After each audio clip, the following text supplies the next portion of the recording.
when I have a girlfriend, you're like totally cool and so hot. I know. Don't you want to be in love? I've been in love. It's painful, pointless, and overrated. No more talking, but stay.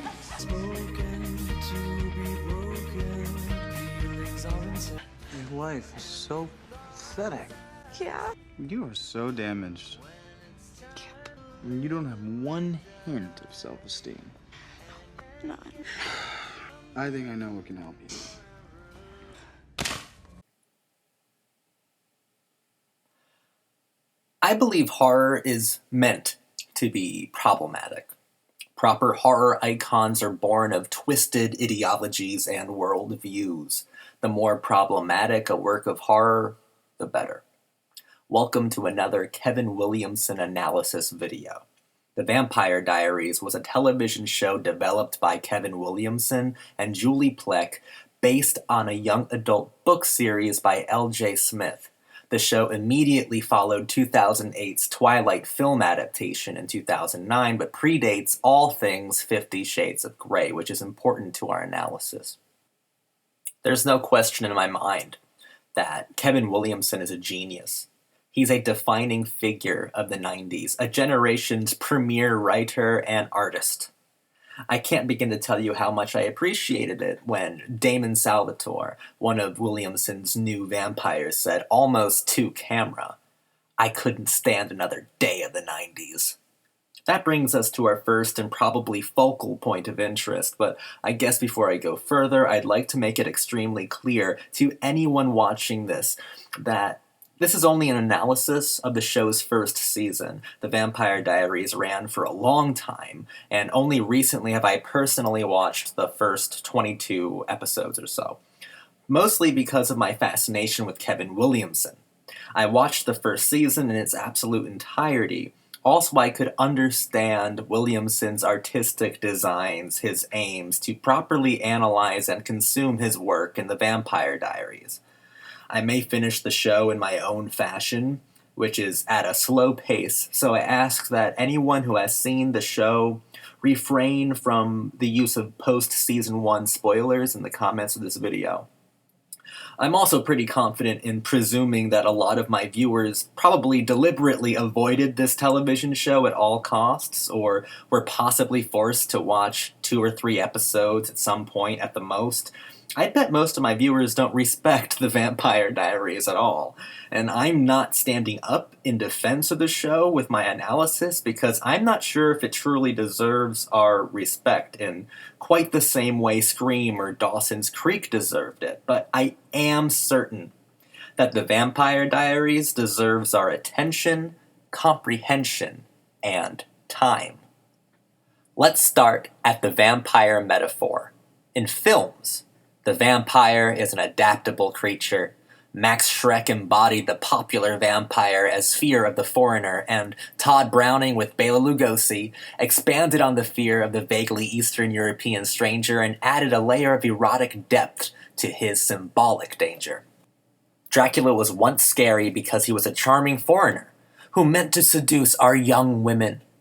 The popular resurgence of the filmic vampire came in the 80s and early 90s as an artistic response to the AIDS epidemic. Something was wrong with our blood, and it was transferable. Vampires were sexually androgynous, provocative, beautiful, and dramatic.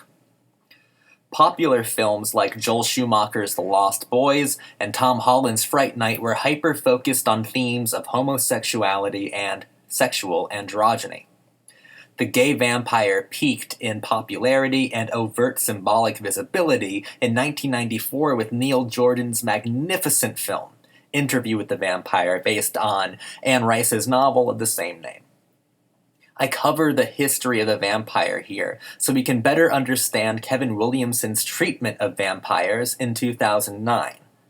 One more thing to disclose and make clear for those unfamiliar with my content, I am mostly an auteur-focused film critic.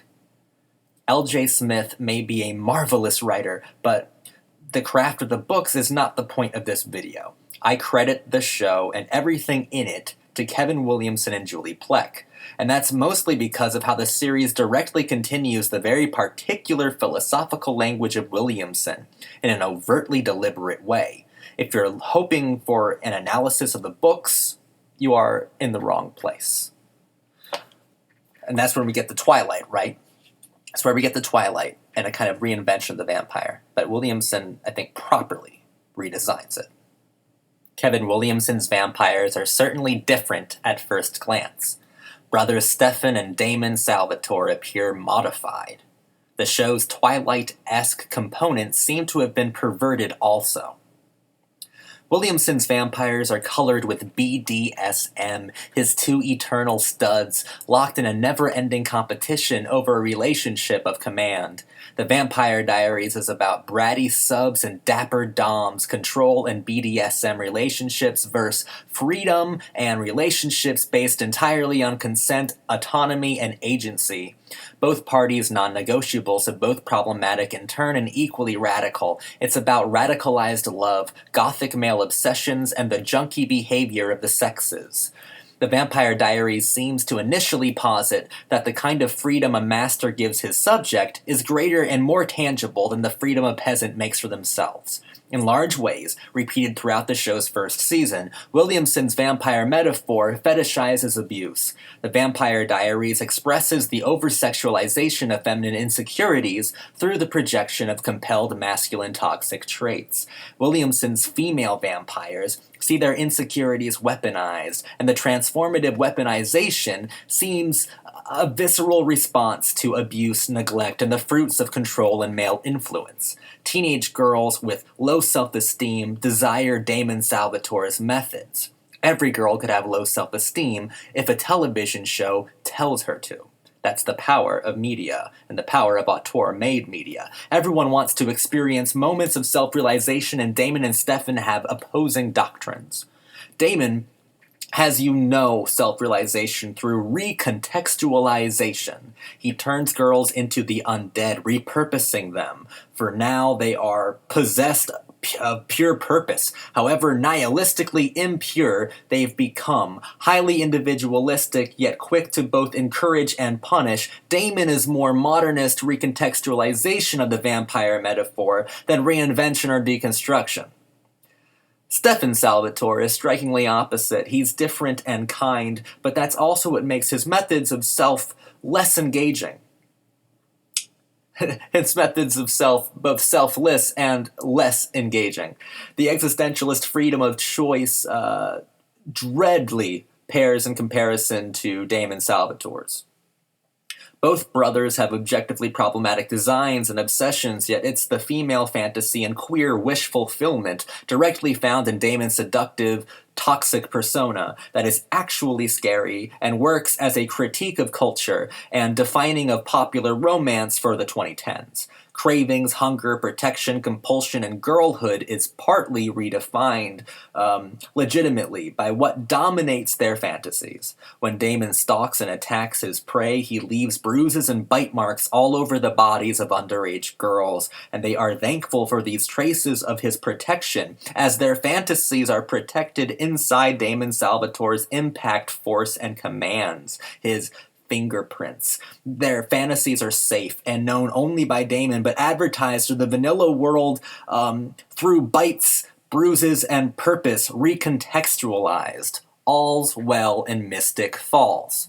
It's the vampire reworked, the vampire recontextualizing its metaphor, expressed compositionally through the soundtrack, which is largely comprised of reworked takes of homoerotic standards by Kate Bush, Depeche Mode, New Order, etc. Where Dawson's Creek and Scream often gave us cliches disguised as send-ups, the Vampire Diaries presents us with send-ups disguised as cliches. The vampire equivalent of yanking a tablecloth out from under bottles, plates, and silverware, it's a postmodern parlor trick. While it's implied by Elena that the need to control is immature, to repress a fantasy of being dominated is fatal by the show's moral standards. Repression is worse. than immaturity, always. It's a show that views the world through double vision, radical recontextualization with the literalization of doubles, literalized as Elena and Catherine, Stefan and Damon, Bonnie and Emily, even the timeline of the American Civil War repurposed within the framework of our modern day. Don't you know history repeats itself? Huh? Sid? As spoken by Mickey Altieri in Scream 2. History is important for these characters.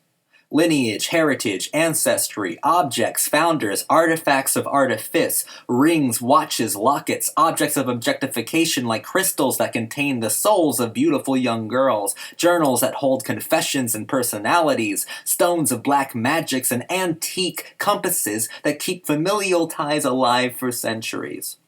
Hormones, heirlooms airing their grievances. Crystals crystallize Elena's historically sexualized Catherine, the dominator, while the object objectifies the objectified object. There's also a remarkably heavy emphasis on numbers and dates, both visually translated and verbally stated, dates of assassinations and war campaigns, ultimately arbitrary numbers competing in a contest of misery ad nauseum. It's almost a bit like postmodern numerology, whatever that would be. It's how I'd imagine it would look.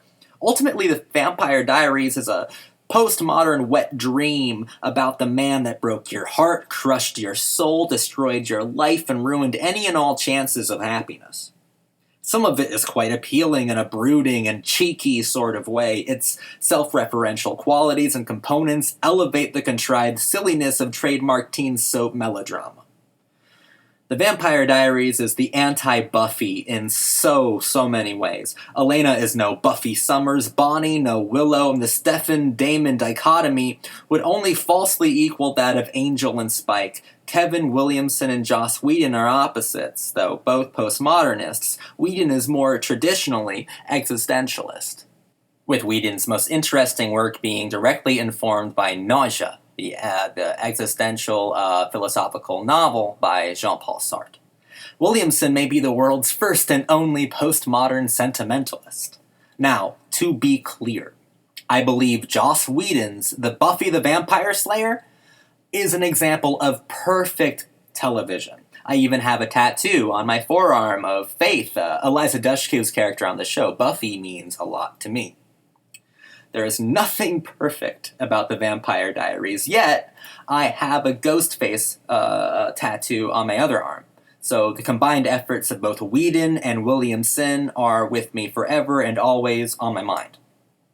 I'd like a Dawson's Creek tattoo soon because that particular Kevin Williamson show moved me to my core. But that's neither here nor there, although the table would turn, the weight would be shifted in Williamson's favor.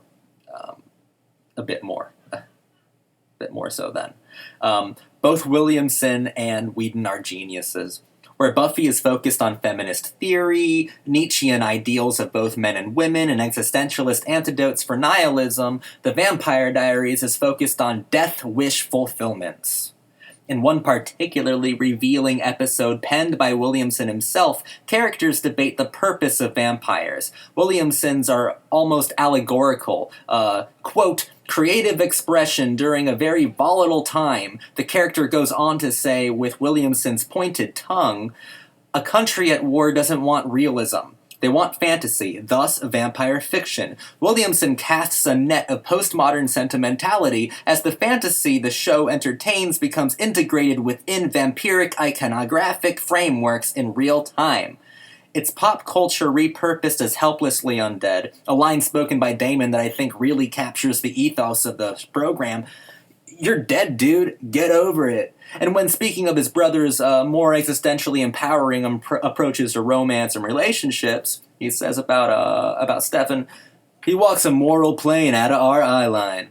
Like the vamps in the show, Williamson himself is cursed to be teenage eternal, as teen soap writers and renowned slasher scribes are perpetually young. Their words produce the identity of generations. The Vampire Diaries is morbidly fixed and morbidly morbidly fixated on Confederate ghosts, sex-crazed zombies of our shared romanticized past, Southern Gothic as appropriated by SoCal behaviors, temperatures, and moods, nonconformity as a modernist impossibility, stakes through hearts that deliberately convey phallic instruments of masculine dominance and security, paradoxes parroting perfunctory performances from the privileged purview of a postmodern range of influences and cultural prescriptions, chiseled jawlines and sharp teeth. All the sex appeal fantasy could literally translate into filmic unreality. Now, I know that Williamson is the type to dash preconceptions in the 11th hour, but I feel like his philosophy for the show, The Vampire Diaries, is pretty well articulated by just the first few episodes of the first season, let alone the entire thing. I think his philosophy is pretty well expressed. Williamson could change a lot of the trajectory of the show over 8 or 9 seasons, however long the show ran. But I feel like I have a very good grasp on the show's methods, aims, and goals. Ultimately, as I said at the beginning of this video, The Vampire Diaries deserves our time and comprehension, but not our respect or devotion.